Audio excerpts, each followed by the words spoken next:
മലയാളത്തിലെ മികച്ച ത്രില്ലറുകളിൽ ഒന്നാണ് ജിത്തു ജോസഫ് സംവിധാനം ചെയ്ത മെമ്മറീസ്. പൃഥ്വിരാജ് നായകനായ ഈ ചിത്രത്തിലൂടെയാണ് ത്രില്ലർ സിനിമകളുടെ സംവിധായകൻ എന്ന പേര് ജിത്തു ജോസഫിന് ലഭിക്കുന്നത്. മെമ്മറീസിന് ശേഷം ജിത്തു സംവിധാനം ചെയ്ത ദൃശ്യം മലയാളത്തിലെ വലിയ വിജയമാവുകയും ചിത്രത്തിന്റെ രണ്ടാം ഭാഗം ഉണ്ടാവുകയും ചെയ്തു. എന്നാൽ മെമ്മറീസിന് ഒരു രണ്ടാം ഭാഗത്തിനുള്ള സാധ്യതയുണ്ടെന്നും ദൃശ്യത്തിന് ശേഷം ചിലർ അതിനെക്കുറിച്ച് ചോദിക്കുന്നുവെന്നും ജിത്തു പറയുന്നു. സാം അലക്സ് എന്ന കഥാപാത്രത്തിന് അതിനുള്ള സാധ്യതയുണ്ടെന്നും ചിത്രം സംഭവിക്കുമോ എന്ന് തനിക്ക് അറിയില്ലെന്നും ജിത്തു പറഞ്ഞു. മെമ്മറീസിന്റെ കഥ ഉണ്ടായതിനെക്കുറിച്ച് ജിത്തു ചേർത്തു. റെഡ് എഫ്എമ്മിനോട് സംസാരിക്കുകയായിരുന്നു അദ്ദേഹം. എന്നോട് ദൃശ്യം കഴിഞ്ഞപ്പോൾ 1-2 ആളുകൾ ചോദിച്ചിരുന്നു, മെമ്മറീസിന് ഒരു രണ്ടാം ഭാഗം ഉണ്ടാവുമോ എന്ന്.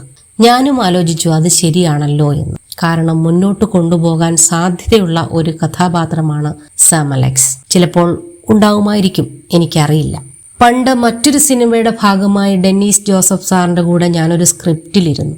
ചെസ് എന്ന സിനിമയൊക്കെ സംവിധാനം ചെയ്ത രാജ് ബാബു ആയിരുന്നു അതിന്റെ സംവിധായകൻ. അന്ന് അവിടെ നിന്നും തുടങ്ങിയ ഒരാലോചനയാണ് ഒരു സീരിയൽ കില്ലർ സിനിമ ആലോചിച്ചാലോ എന്നത്. ആദ്യം 4 പെണ്ണുങ്ങൾ കൊലപ്പെടുന്നതായിട്ടായിരുന്നു ആലോചിച്ചത്. അവിടെ നിന്ന് അത് മാറി ആണുങ്ങളായി. അതായിരുന്നു മെമ്മറീസിന്റെ ആദ്യത്തെ തോട്ട്. അവിടെ നിന്ന് വർക്ക് ചെയ്തിട്ടാണ് ബൈബിളും കണക്ഷൻസും ഒക്കെ കൊണ്ടുവരുന്നത്. ഞാൻ റിവേഴ്സ് ചെയ്ത് വർക്ക് ചെയ്തത് വന്ന ചിത്രം ഡിറ്റക്റ്റീവാണ്. കാരണം ആദ്യമേ കൊലപാതക രീതി എനിക്ക് കിട്ടിയിരുന്നു.